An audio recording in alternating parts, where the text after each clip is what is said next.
It happened right at the beginning of the summer. I was in the hospital for 10 days, in a coma for 3, and then the other 7 recovering.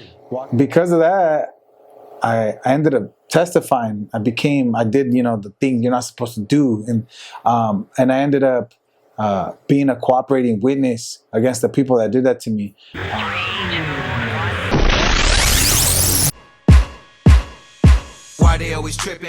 Hey, welcome to episode 2 of Watts Talks on Dark Alley Network. And check us out on YouTube. You guys can subscribe and enjoy all of our podcasts. Tonight, our guest is Joe Soria, who is a student of mine, class of 2007 at Lindsay High. But I remember him as Jose. That's right. So tell me about that, dude. That's right. My name legally is Jose Soria Jr. That's, if you want to steal my identity, go ahead. But when I was becoming an adult, coming of age, right, my dad's Jose Soria. My grandpa is Jose Soria. I have the junior, but you really don't use junior in the professional world or in the in whatever industry you go to. And so I had to create an identity for myself that I felt comfortable with. And my family always had a nickname, and one of the nicknames that was Joe. So I just went with Joe. It was easy, simple. It's just a English version of Jose, so it's not like I'm changing my name to something. So it kind of goes back. Yeah. So my sisters always called me Joe. So I used it. And so now some people know me as Joe, some people know me as Jose, some people know me as Soria.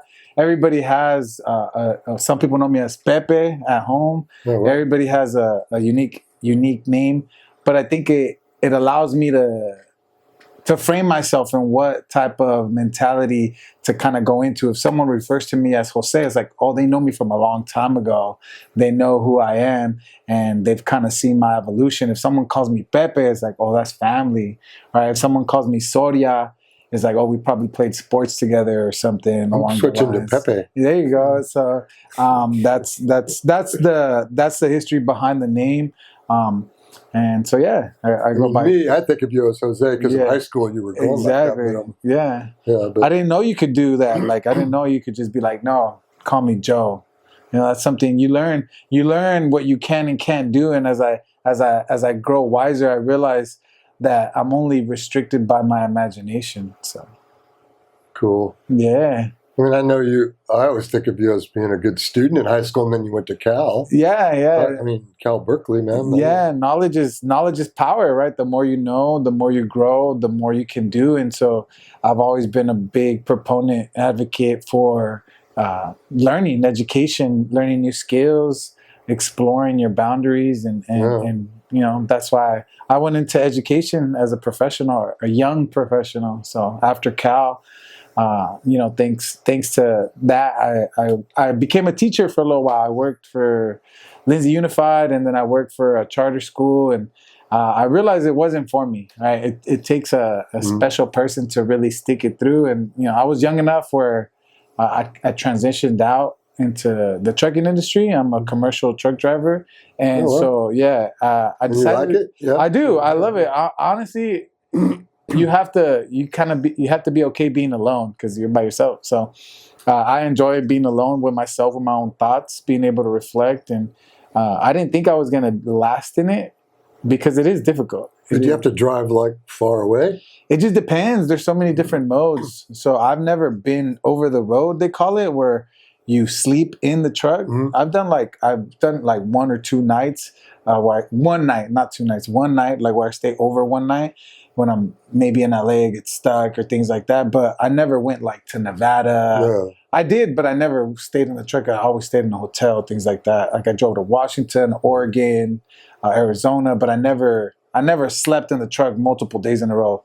I've always driven to like LA and back, Sacramento and back, the coast and back, the Bay Area and back. It's never been where I leave and don't come back. It's more like a day. Yeah, so they call it like regional, local truck drivers. There's a whole bunch of different modes of trucking. Once you get into it, the possibilities are endless, to be honest. And you like it, so that's cool.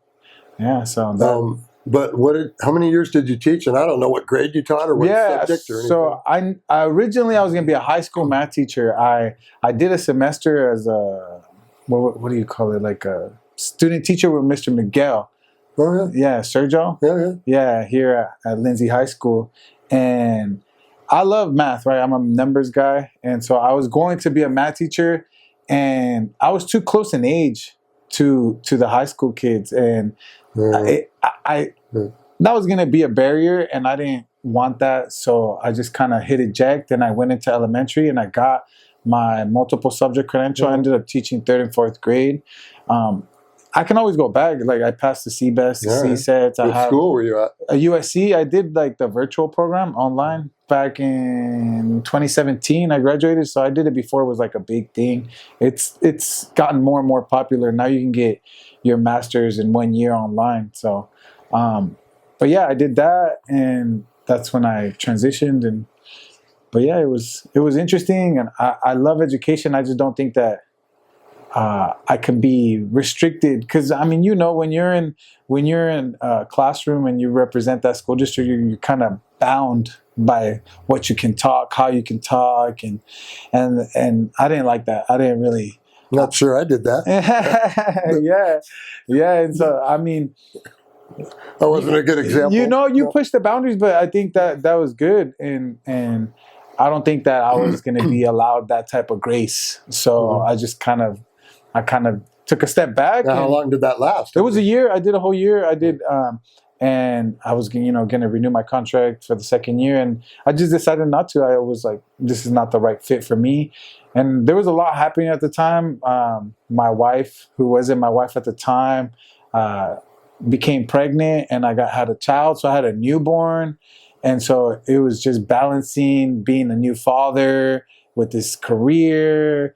And so I was really in a personal tight space, right? I didn't know which way to turn. It's like, do I just kind of neglect my new family and focus on my career? Or do I kind of find a different job that allows me to have more of the mental capacity to be a good father, a good husband?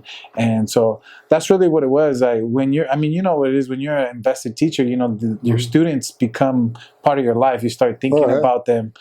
You remember their names, and you remember their likes, their dislikes, what they can do, what you need to help them do. And so it just became a little too much for me. And so I took a step back. I didn't want to do a half-assed job. Like, that's not something that I wanted to ever do. So, yeah. I mean, this is a weird question in a way, but you went to UC school at Cal Berkeley. Yeah. Is that at all like you're not using that now, or because you're a truck guy or something? Or, yeah. I don't mean it bad. No. It's a good question. It's a good question, and it's something that I reflect on a lot. I think knowledge is power, right? So going through that personal experience, it was 4 years of something that I'll never be able to replicate. Right? Yeah, it's a pretty cool school. Huh? Yeah, I was around some of the greatest minds, some of the greatest professors, a lot of Nobel Prize winners, and it really gives you a different way to think, right? A different way to see the world, and so I don't think that it's hurt me in any way. I think it helps me, and I still feel like I'm very. I got a long life ahead of me as a professional, and so it's going to come in handy. I was an economics major, and so I tried to look for economics jobs, being an advisor or someone that does policy for big companies, but it's not a big industry in the Central Valley, right? It's something that so that's what we're trying to change. As a city council person, I want to attract businesses. I want to attract firms. I want to attract people, because we do have a lot of talent. We do have a lot of people. I'm not the only one that's gone to a great university. I'm just one of the few that return, and a lot of the people that go to a great university, top tier university, they usually don't come back. Like so that's what I'm trying to change. Right? I'm trying to change that in my family and with my kids, trying to let them know that you can go and get a great education and then come back and create something for yourselves. It might not be that's cool. The perfect storybook, but it's going to be something that you can do for So, yourself. like, my opinion of you is like on a pretty high level. Like, man, the guy went to Cal. You don't just get into the UC system. Yeah. You got to be like, like. Yeah, I was flying by the seat of my pants, right? I mean, I don't know if you became aware of what happened to me right before my senior year. I remember, Yeah, I was not on the right path. Like, I was a great student, good athlete, but I was associated with some individuals that didn't necessarily make the best choices for me and for myself, and so I ended up becoming a victim of a violent crime. Yeah. So that was difficult, right? I ended up. How old were you? I was 16. Yeah, I remember that, but I don't know all the details. Yeah, I was 16 and I was shot and stabbed, right? Shot in the back. The bullet came out my chest and then stabbed 3 times and beaten and almost perished. But, thanks to God and modern medicine, a great surgeon. I had a great surgeon. I was able to survive and overcome that. And that was part of my story. That was part of the reason why I got into Cal, because I didn't let it deter me, right? I finished the story, as the wrestling fans would say, with Cody Rhodes. I like wrestling. That was your junior year? That was the end of my junior year. So then you still played football and stuff. My senior year, so it was out of a movie, right? So it happened in June. And then that summer, I went to Japan, just like the delegations going to Japan. Sure. And I went to UCLA, so I was gone. It happened right at the beginning of the summer. I was in the hospital for 10 days, in a coma for 3, and then the other 7 recovering. Walked out of there, not knowing what was going to happen. But I had these plans, and the surgeon kind of gave me the green light. He was like, he's fine. He can travel. He can get on an airplane. I made a full recovery within 10 days. I was like 20 pounds lighter, but I made a full recovery. Like I wasn't, there was no lasting effects to that. So, and because of that, I ended up testifying. I did, the thing you're not supposed to do. And I ended up being a cooperating witness against the people that did that to me. And the only reason I did it was because my mom was sitting there next to me and she's like, do it. Tell him. And in my mind, it's like, okay, well, I'm either going to fight back with the law, or I'm going to fight back the way I know how to fight back. And if I would have fought back the other way, I probably wouldn't be here today, right? I probably would have gone in a different direction and not made positive decisions. And so I cooperated, and we went to pre-trial and all this, and it was difficult to actually get a schedule from the school district. The school district didn't want me back on campus. Like they didn't think I would add to the experience. I don't remember that part. Yeah, it was behind the scenes, right? The superintendent at the time, she's from Lindsay as well. Didn't think it was a good idea. The principal didn't think it was a good idea. The police chief didn't think it was a good idea. So they were like, no, we're not going to let you back. And even though you were the victim. Yeah, it didn't matter that I was a victim. Like, I mean, the sheriff, the sheriff detective that was on the case, he said, no, he's not going to bring heat. He's not going to be someone that's going to attract attention. If anything, people are going to stay away from wherever he's at. And but they didn't want to give me, like, if in high school you wait for the schedule in the mail. Now it's an email, I'm sure, but back in 2006, you waited for the schedule in the mail, and the time came and went, and I didn't get one. And then we went to the district. They're like, no. We had this big meeting. They're like, no. And it was like literally like the day before, a couple days before school started, and we finally had this big meeting with everybody, and they still said no. And so we're like, okay. And we're like, we're gonna get a lawyer, and you'll get a suit from us. We're gonna sue them. Probably kind of like the school board. Yeah. Well, we're gonna sue the school district. And as soon as we started talking about suing them, they're like, okay, let's find a way to work. Yeah. And so the same thing with football. They didn't want to allow me to play sports, and they're like, okay, you'll be hearing from our lawyer. And they're like, wait, well, we can figure this out. So the real gangsters are the ones with the briefcases, right? The real people, the real people are the ones that know how to use the law to make the moves that are that'll benefit you. Like, and that's what I learned at a young age. You know, you gotta use the law to help your case at all times. Now, am I right about this? Did you come back and coach?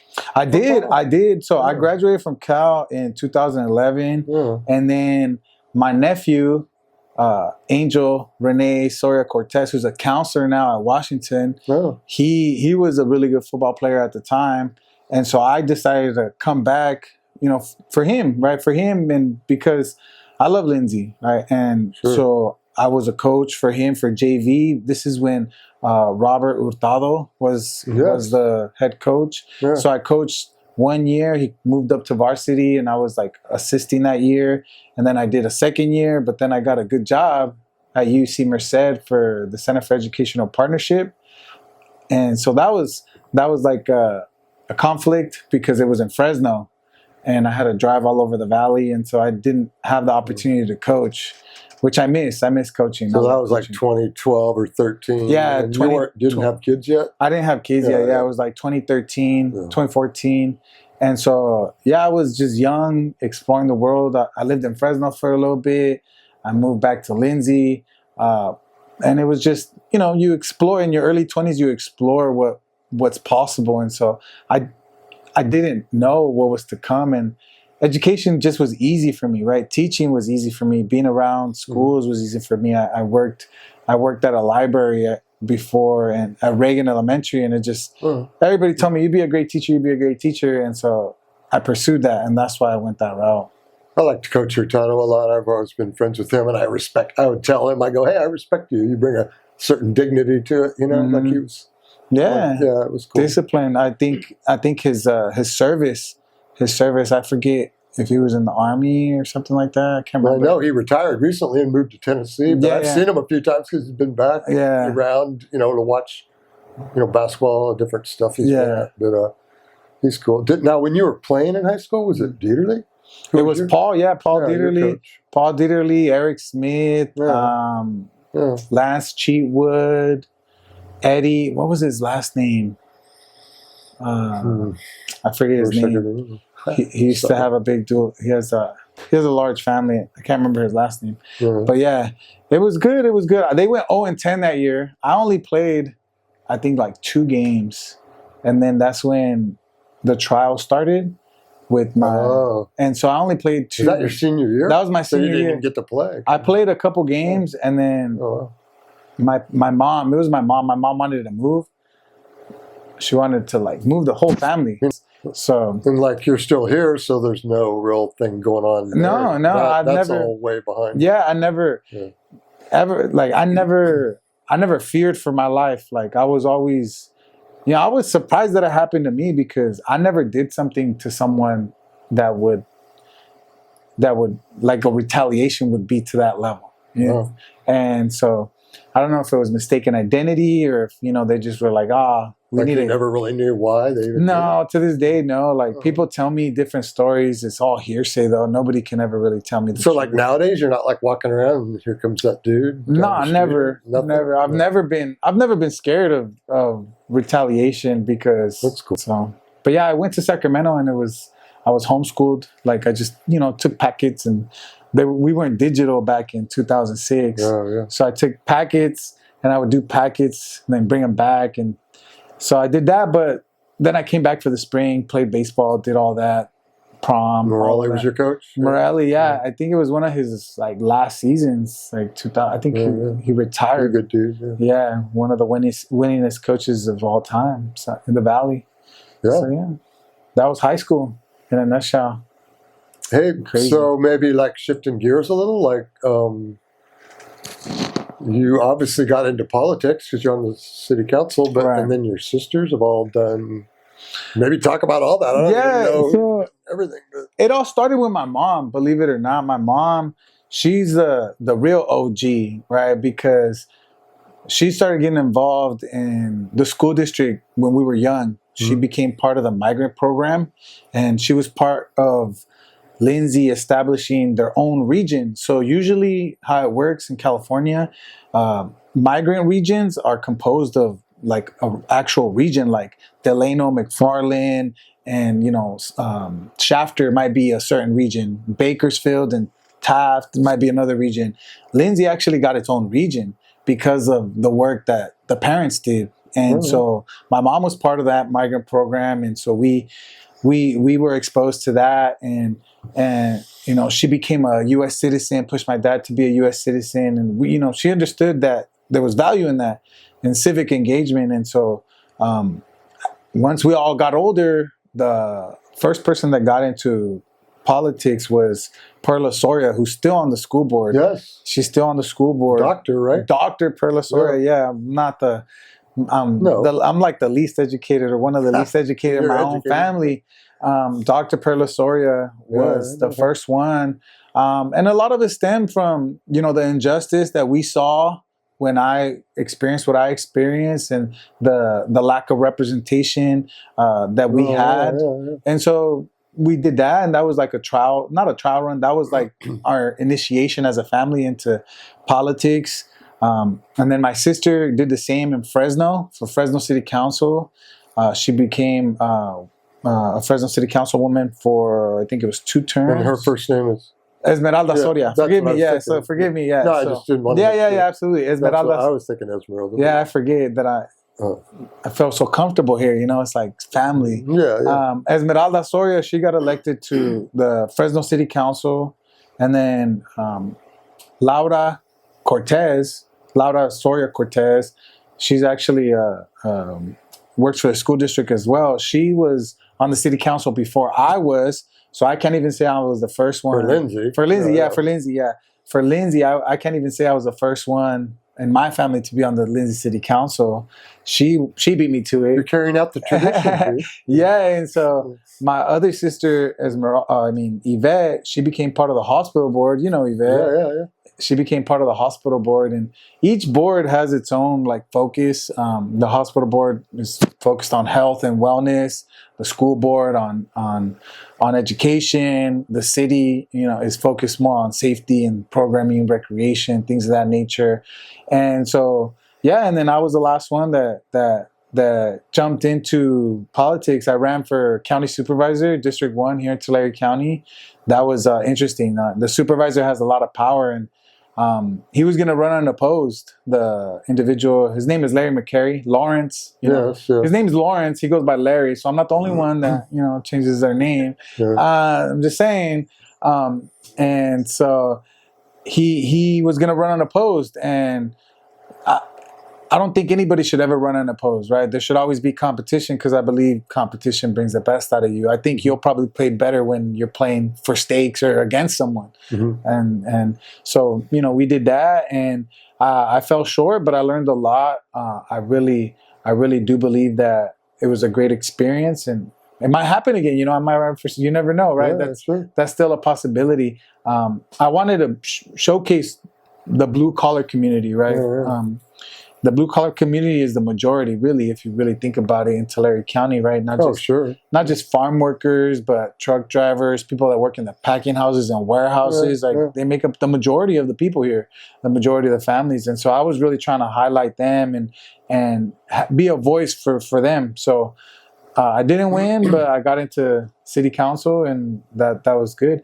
And Esmeralda actually made it to the state capitol. Now she's an assemblywoman. So she's an assemblywoman. She won her second term, and I think she's going to shift gears a little bit, and she's going to try to become a state senator now. I see her on the news. Yeah. So she's kind of like the superstar as far as politics goes in the family, because she's done really well. Hey, where are you guys all in age order? Where are you? Okay, so I'll start with myself, because I'm the youngest. I'm 35, born in 1989, 80s baby still. A young fella. And so then the second youngest is Yvette Soria. She was born in 1988, so we're less than 2 years apart. And then Perla Soria, she's I think she's about 40. You're gonna be mad at you. Yeah, I don't care. 39. She might be. I can't remember. And then Esmeralda is the second oldest, and Laura is the oldest. I won't say their names since they won't. Okay. No, but Yeah, I grew up with 4 older sisters, no brothers. You're the only guy. Yeah. Yeah, What's up with that? yeah. No, it's an interesting experience because I don't have any other family in Lindsay. I have some family in Porterville, but I didn't grow up with cousins. I didn't grow up with a lot of male figures. Like the male figures that I got to, there were 2. There were the ones on the street and then the ones in sports, right? And the coaches. And so I honestly credit a lot of my success to staying out of trouble to Izzy. You know Izzy? Mm-hmm, yeah. Izzy? Yes. Like, Coach, Coach Izzy. You know, he's coaching again. He's a coaching. good man. Good man. Great man. He's a truck driver too. So Oh, cool. him and I, we relate together a lot because he was the first coach a football coach that saw, and coach in general, that really saw potential in me. Like, I played sports growing up, but nobody ever paid attention to me really. Like, there was this other gentleman, his name was Frank. He paid attention to me, but the way Izzy paid attention to me, he made me feel like, oh no, you have potential. Okay. And you need that. yeah. And what position did you play? so I didn't know what I was going to play. He gave me an opportunity to play every position except corner and wide receiver. I was not fast like that, but I was a downhill runner, as you could say. So I was great at pushing people. So I became a lineman, and he let me run the ball a little bit. But I really specialized in being a lineman, being a center. I made the varsity team my freshman year in high school. Wow. Yeah. That's cool. Me and Caleb, I don't know if you remember Caleb. He went to school with us too. I'm sure I do. Kind of, maybe a little bit. Sounds familiar. Sounds familiar. You'd have to see him and think about it. But yeah, I really think sports kind of kept me away. I know sports kept me away from making even worse decisions because in high school I played football and baseball, and the time that I got into trouble was in between, right? I didn't play soccer. I didn't play basketball. Like in the winter. Exactly. I didn't do anything. And so that's really the time that got me into trouble because, I mean, I was a great student, but it came easy to me. I did my homework in my free time, and I still had a lot of free time. So it was interesting. But you weren't like a guy that had a bad attitude or something. No, You know what I mean? Like, you were cool. I was out to prove myself. Like most young men, I was out to prove myself, especially growing up with 4 older sisters. I didn't have a chance to prove myself at home or, in the neighborhood. I grew up with other kids, but I didn't have a chance to really, like, nobody initiated me into manhood. I really do think football did that for me, along with some of my former acquaintances. They were the ones that kind of, showed me, quote unquote, what a man was. I realized that wasn't true, but they took the initiative, right? And that's why I think coaching is so important. That coaches become mentors, and so yeah, that's why we do it. All my life, adult life, was pretty much basketball. I played around a little with some soccer and stuff, but girls volleyball a little. But I'm a basketball coach. And I still have a lot of friends that are like college basketball coaches. And I did coach at some different colleges and stuff. Nice. And I had a good time in Lindsay coaching. Like, I coached when Manny Sanchez and Michael Irie and all those guys were playing, Tony Mendez. Yeah. Yeah, Gabriel Prieto was our leading scorer. We had a really good freshman team, and Coach Perales was the varsity coach. So I had a really good time doing that for a couple of years. And those guys were fun to work with. And remind me what subjects you taught, because I don't think you were ever my teacher. Well, like, when I first came there, I taught what they called the opportunity room, which was all these freshmen that had the opportunity to like get their act together and go Couple back. knuckleheads. Yeah, go back to regular high school or go somewhere else, whatever. Yeah. And I loved them all. We were just on our own. Mrs. Moore used to help me, if you guys remember her, right? Oh, yeah. Yeah, and we just had our own little room way out in the back with the bars on the window and everything. So I did that for a few years, and I liked it. But then I told my principal, I go, Miss Helwig was a good earth science teacher, and I wanted to teach earth science. She was kind of coaching me up, and I go, I want to teach earth science. So I started doing that, and then a year or two into it, I got called into the principal's office one day, like in the spring or something. They go, hey, you don't even have a credential to teach earth science. You can't teach that unless you go get a, I just asked them if I could do it, and they let me. Like, they didn't realize, like, oh, okay. Nice. Yeah, so I just got a textbook like a college earth science book, and I just studied it up real good. I mean, I already knew the subject. Yeah. And then I took the state test like in the spring, and I passed it the first time. The CSETs? Yeah, well, it's an actual earth science test to get a credential for earth science. So that was kind of funny. But I mean, I think I did a good job, but I had to get a credential. I remember everybody talking that they enjoyed your class, which to me now I realize that's more important. Like if you don't enjoy your class, if you don't enjoy the environment, you're not going to learn very much. Like that's what I've come to realize. It's like if you dread going into that class because it's like, oh, I'm gonna have to listen to him again, you're not gonna listen to it. Like way back when Lionel and Ricky interviewed me a few years ago, when they called it Cul-de-sac Boys, so that one's on the Dark Alley Network, but that was kind of what I told them. Like, you know what, I wanted people to feel comfortable and like it, or yeah, you know, I wasn't like a hard ass. I wasn't shipping everybody to the office to, you know, like I got mad and you're going to get a referral, you know, or something. Yeah. So Doing the egg drop. Yeah, fun. I mean, we had fun stuff we did, but that's cool. Hey, but let's like shift over to you being on you got on the city council, and I remember when you and Misty and Officer Nave got elected. I was like, man, that's my three I like. Yeah. But like, what are you guys up to? What's your big vision? I know you love Lindsay. I love Lindsay. Yeah, we've been into a lot. Lindsay? So I honestly, my passion is recreation, but I want to give more opportunities to kids. Like we have some good stuff, the skate park, the pools, but I want more, right? I want some basketball courts accessible to the public, you know, with some lights.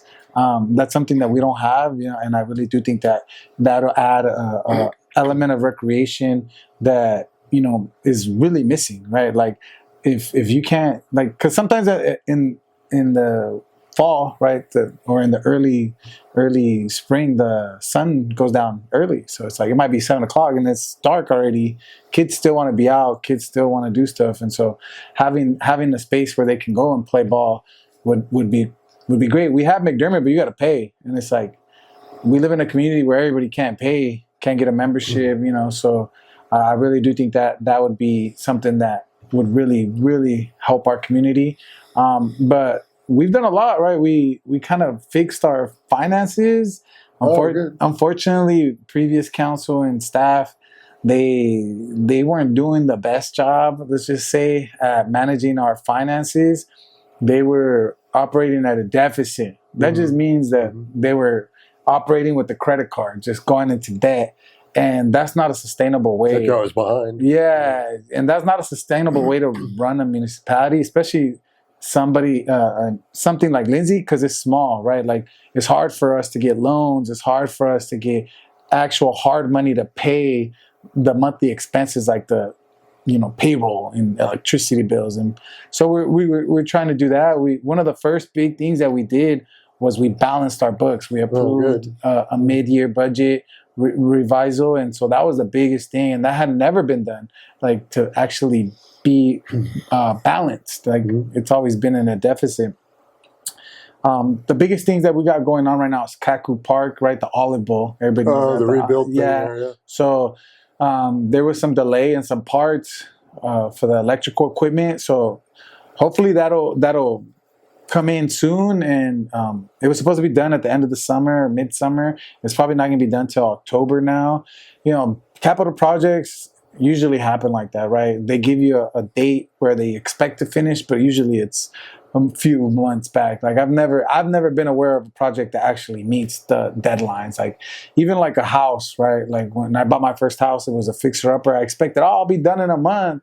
And it took me like 3 months to finish the house to be ready to move in. So like Lionel interviewed Misty Villarreal a few weeks back, and like we're putting all these out week at a time on Dark Alley Network, but so that'll be up soon. But she had a real heart for Lindsay. Yeah. And you do too, I think. Yeah, and so we did that. Unfortunately, we had some turnover in staff. Like we went through a scandal, I guess you could say. And it's like, I don't mind sharing it because it's all public opinion. Like our previous city manager was fired with cause. He wasn't doing things appropriately. So they fired him, and then we had an interim city manager. and there was a situation that happened, and they ended up firing the former chief, and he sued the city, and so we had to settle that suit. And then so we got a new city manager. He was on board when we came on as city council, but then he left for a new job in Farmersville. And so now we have Kyler Crocker, who is a former county supervisor for District 1. So it's funny how things come around. You know, Lindsay is a small town. Tulare County is small, where it's like things come around. And so Kyler now brings a lot of experience, a lot of knowledge, a lot of connections. And so we're hoping to have more revenue brought in, more investment brought in from big companies. And so we're trying to attract big companies to make that investment. One of the big things that's going to happen in the future is a roundabout right there on Tulare and 65, where the curve's at. So they're going to put a roundabout there. We're not going to break ground till like 2027, so it's still a couple years away, but we're in the planning phases of that. We're updating our zoning so you can build like additional dwelling units. Like you could build a second story apartment here, if he wanted to. So that's something that is a state law. So now we have to adopt ordinances, which is good, because I personally think is good, because anytime you build something new, the county has to come assess the property again. So property values will go up, more revenue for the city, more housing for the city. And Lindsay actually is one of the few cities that's kind of consistently growing. Like, not crazy, but like every time we have a census, we're growing. Like when I was young, it was like 8,000, and then 9,000, and then 10, and like we're up to almost 14,000. Yeah, it keeps getting bigger. Yeah, and so it's like that's not normal for small towns. It's like a lot of small towns are shrinking. And so I'm glad that Lindsay's growing, and I want to continue to grow the population, because that keeps us relevant, and it builds a good future. Like I got 3 kids with my wife. I got 3 kids. One's a 15, 7, and he's going to be 2. So it's like, I'm going to be around for a while. So you got one in the high school. Yeah. And so wow, that's cool. I'm really hopeful for this new council. Like you said, 3 new ones.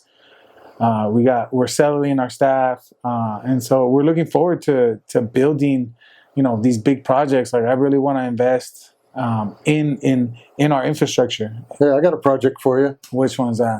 This always was like something I thought was like, why did they do it this way? Yeah. When you go like to the old high school, to Kennedy, and you're going toward the new high school, so you're going east, and then you turn north on Foothill. Yeah. Yeah, like right there, whenever they fixed that road like 15, 20 years ago, it's like it's not fixed, It's like, on the north, or like past the house. Yeah, like when you're driving by the old high school, which is Kennedy, and you're going north. Yeah. It's like, what did they do to there? They fixed it. We just fixed it again. Oh, okay. Maybe I missed that. Yeah, they just fixed it again. But unfortunately, that's where the city limits. Oh, and so like it's right now, if you go, it's nice, because there was a project where they improved Foothill and Tulare. Oh, good. And so it's nice now, but once you leave the city limits and go into the county, it's kind of shit. I'm gonna be honest with you. Yeah. I'm gonna be honest with you. Lindsay is one of those towns in Tulare County that has been neglected. That's why I ran for supervisor too. Like if you go to Exeter or Farmersville or these other small communities that they're about the size of Lindsay, the streets are nicer. The streets are the roads leading into the streets. So like before you get into the streets, like before you get to Exeter, before you get to Farmersville, the county roads are nicer. And it's like, well, how come they haven't invested over here? And I really do think it's because we haven't had good representation. So it really matters. Like whoever your representative is really matters. Like I mentioned, mine is recreation and capital improvements, public safety. And it has to be done in a sustainable way. You can't just like, all right, let's hire 10 people. And then it's like, well, where are you going to get the money from? You're going to end up shooting yourself in the foot. But I really do think it's important that we have good leadership. And I share everything on my social media, Joe Soria Jr., on all the social media. Facebook, Instagram. Yeah. I don't have TikTok. I should, but I don't have I see your stuff. Yeah, and it's like I try to update everybody as far as like the big happenings, like every time we have a council meeting or a special meeting, I really try to share the information and share all the events What do happening. you guys like every other Tuesday? Yeah, every other Tuesday, and then every once in a while special meetings, and so. And then when you get on the council, then how many years till you have to run again? It's 4, so it's a 4-year term. You could always quit. I don't plan on quitting. I'm invested, but it's 4 years, so I wouldn't be up for re-election until 2028. And does the mayor thing, is it a year or two that you cycle it kind of? Yeah, you can cycle it. You can keep it going. Like if it just depends on Misty's or whoever the mayor is. Like if they really want it, it's like most of the time it's extra work. Like we do get a stipend. It's a tiny check. It's like $250 a month for the council per council member, and the mayor I think is like $300. And that's it. Like you guys don't get health insurance. That's it. That's it. Nothing. Yeah. So you're not doing it for big money. No, it's not money. Like if anything, like we had a meeting last night. The meeting was it took like 3 hours, and it's like that's twice. Sometimes they're longer. Misty talked about them being sometimes. It depends. Yeah, sometimes they're longer, and so it's like you're really, and that doesn't include any other committee assignments. So once you become a council member, you really have an opportunity to make an impact because you get assigned to committees. So I'm part of like the East Korea Sustainability Ground Agency. I'm part of different boards, TCAG, the Tulare County Association of Governments, and things like that. And that's where like a lot of the planning and the decision making happens. And so we need active council members that are part of these committees so we can get funding. So we can get more funding for roads, more funding for police, for various reasons. The transit center is another big project. Right there across the street. Yeah, right here. So we're hoping that we can start, right? Like it's already planned and the money's allocated already. You know, we're hoping to break ground. That's like a county thing, right? Yeah, so it's like a statewide proposition that we got money for, and then TCAG, like it was originally supposed to be in Porterville. They didn't end up wanting it, and so we were open to it. So we're the end of the line.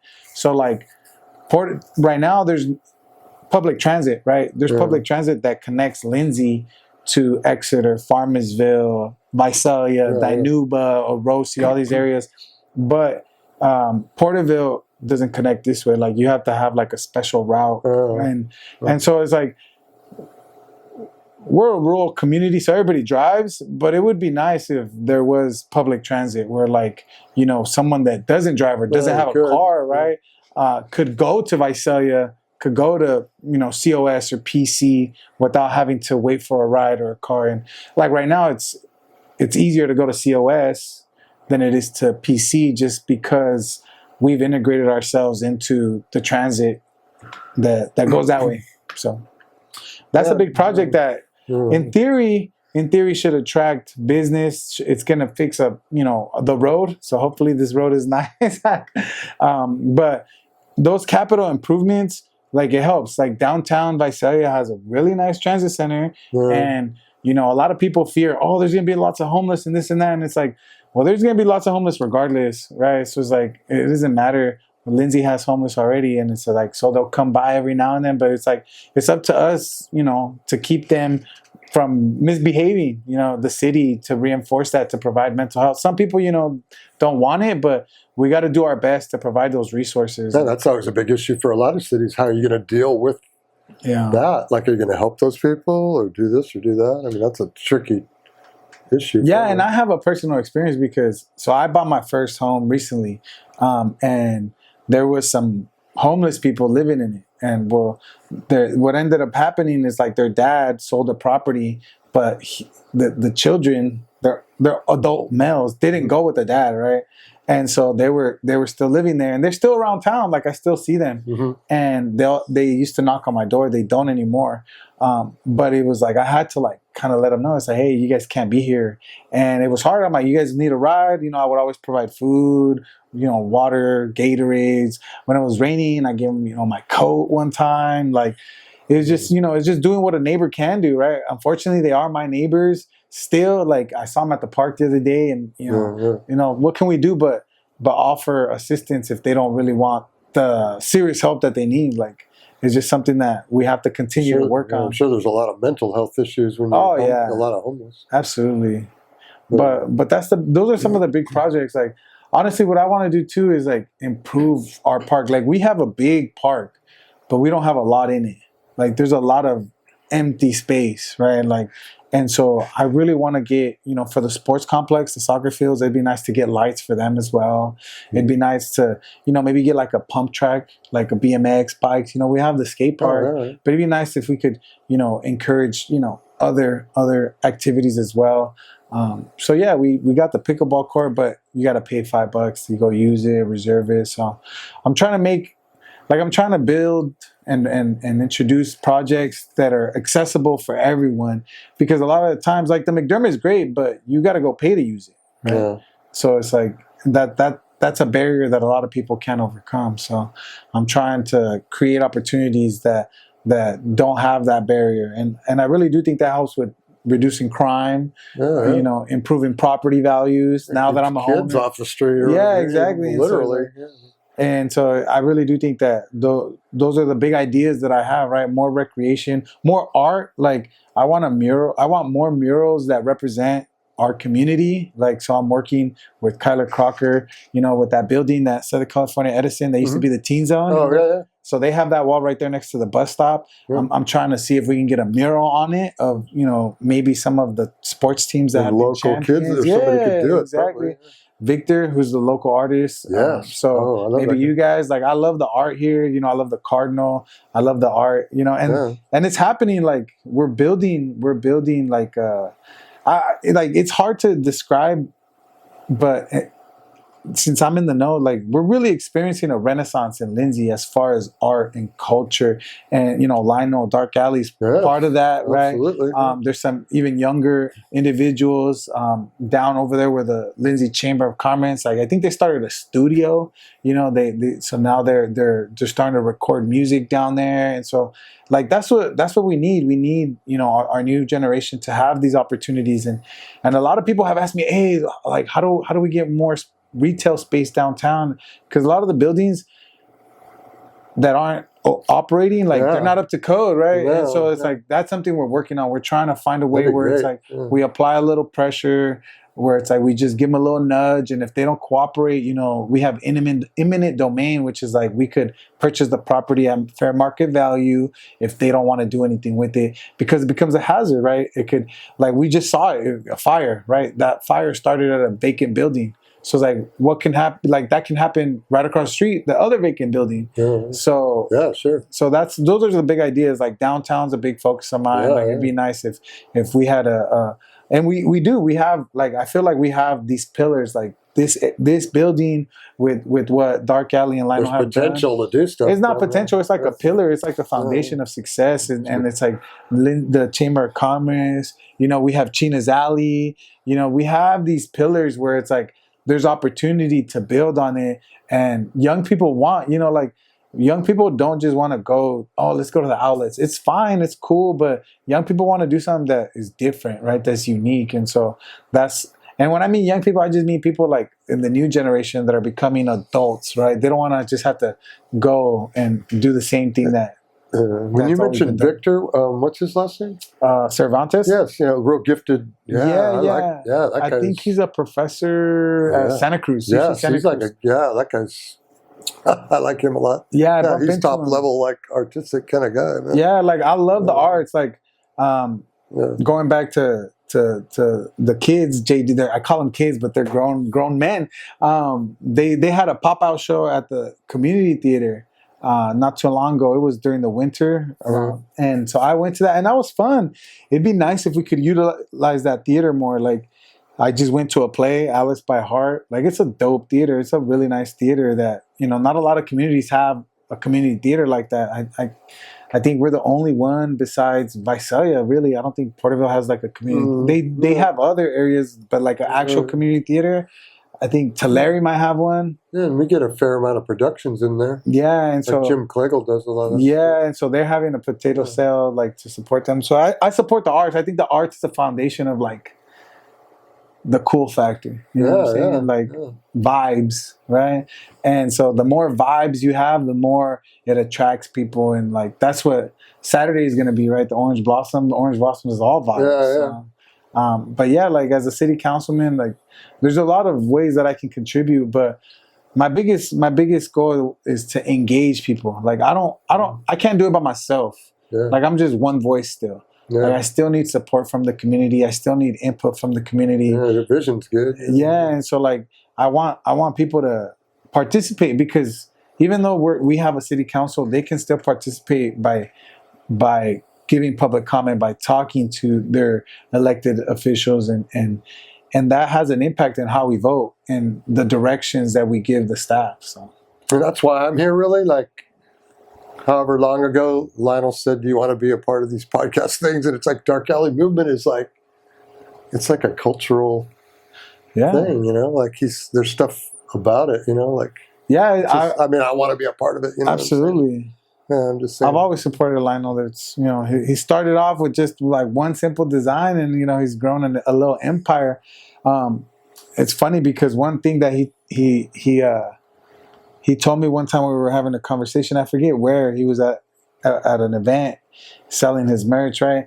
And he's like, I start a company once a week, right? I start a company once a week. There's a young kid that comes in with an idea, you know, and we print up 100 shirts, and then he sells them, and he comes back and orders another 100 shirts. And that's what we need. You know, we need those types of networks. We need those types of resources where these kids have an opportunity, right? Because it's like that might be their entry into starting a business. They might open up, you know, auto body repair. They might start a coffee shop or a restaurant, or they might, you know, open up a business that we haven't seen, you know, like, so that's really what we want to do. We want to, that's the lifeblood of cities, right? Small businesses. It's not big corporations, which is great. Big corporations are great, like Vitapack. Sure. They provide a lot of jobs all at once, but these small businesses actually end up being more impactful, in my opinion.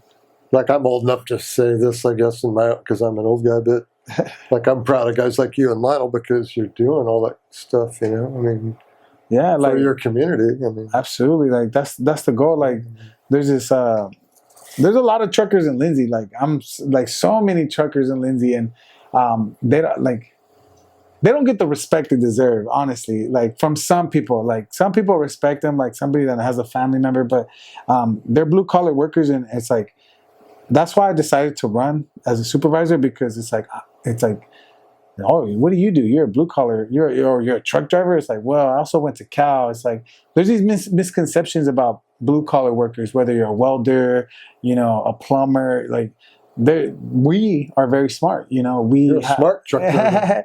and there's some dumb ones. I'm not gonna lie. Just like in everything, there's some ones that make poor decisions. But that's life, right? Life's like with that. but honestly, I really do think that Lindsay has that work ethic. Now, you know, it's time to blossom. Like it's really time to have like these elected positions, to have the resources necessary, right? Like I'm really proud of Yiyo's Full Throttle Garage, right? He took over Jesse's. I really was Jesse's auto shop, right? So he retired and he took over. Oh, right, yeah. Yeah, right. so that was nice. You know, Belmont Tires, right? I think those guys are from Tulare, I can't remember. Like, they're open Sundays. Like, they're like one of the only shops open Sundays for tires, and you know. That's cool. So it's like we need to foster that community of small businesses, and that's the goal, really, to support small businesses as much as possible. It's cool talking to like you and Misty and seeing your love and vision for Lindsay and everything. It's like, I mean, I know when Adriana and you guys got elected, I was like, oh, good, those three I like. Yeah. I mean, no offense to anybody else. It was a close race. It was a close race. It was five people that jumped in, and then 3 were left. There's an opportunity, though, in 2 years to elect, or next year, I guess you could say, to elect 2 more individuals. Like grow the thing? No. Like there'll be 2 seats up for election. Oh, I got you. And I don't know if they'll seek re-election. I haven't spoken to the young ladies. They're not that young, but the current council members. But they'll be up for re-election. And so, yeah, there's always an opportunity to get involved. We have an economic development committee that we're kind of getting off the ground to, again, help small businesses with the big ideas of how to attract business. And there's an opportunity to engage civically, which is that's what I'm trying to foster, right? I'm trying to, and a lot of people like, oh, I don't get involved in politics. It's like, well, this isn't politics. Getting involved civically you don't have to be on this side or the other, right? You just have to be part of the conversation. And I really do think that that's what I'm trying to teach other people. It's like, no, you have something to offer. It's like, oh, I don't know anything. It's like, Get involved. but you're a mom, you're a small business owner, or, you have insight, right? Whether you're a welder, or, you might be a mailman or mailwoman. It's like, it's all valuable perspective. So that's really what I'm trying to bring into the fold to the city and give them an opportunity to give us ideas so we can give direction. Like one thing that happened recently that we're trying to find a way to fix is like we lost a lot of police and we lose a lot of police officers. They're called public safety officers.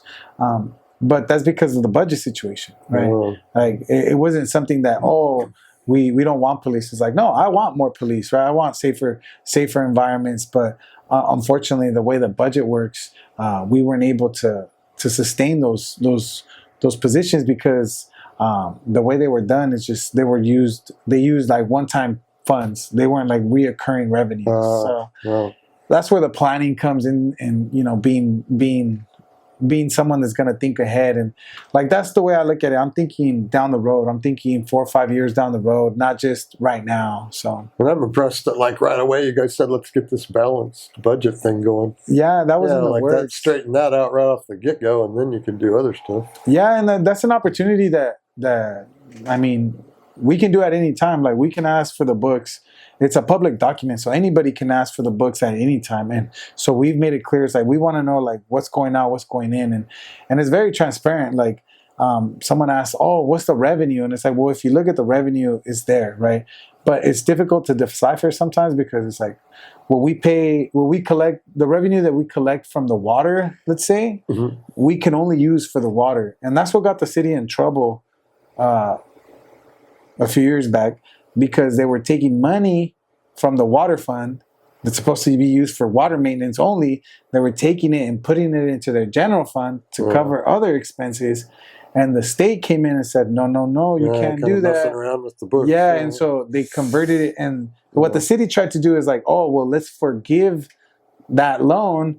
But the state didn't allow us to forgive that loan. So now we have to pay back that money. It's to ourselves, but we still gotta but we still gotta pay ourselves back. So it just becomes a little complicated, but not really. Like if you just kind of take some time to really understand where money comes in, where money goes out, we could be good. So hey, I think we're going to wrap it up kind of soon, but anything that we didn't talk about you want to talk about? Your family or your parents or your... Yeah, I mean, I'm proud of our community, right? I think we're on an upswing. Like I said, there like a lot of rural communities are struggling, or some are doing good, but a lot of rural communities about the size of Lindsay are struggling, right? And we are struggling, but we're turning the corner, and I think we're on an uphill trajectory. So yeah, we've had a lot of success with our athletic achievement, right? We had Valley champions in football, in soccer, in basketball, and so I really do think that that's a testament to the talent that we had.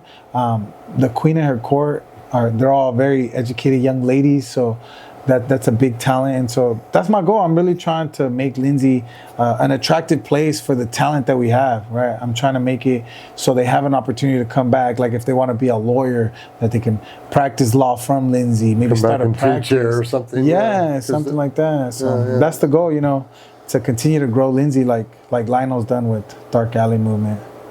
Yeah, so, good stuff. Yeah. Man, well, it was great having you. See us on Dark Alley Network on YouTube. Yeah, follow, like, subscribe, leave a comment. You can watch. Find me. Yeah. So cool. Well, man. Appreciate y'all. Thanks, bro. Thank you. All right. Thank you, Senor Watts. Yeah, you're welcome.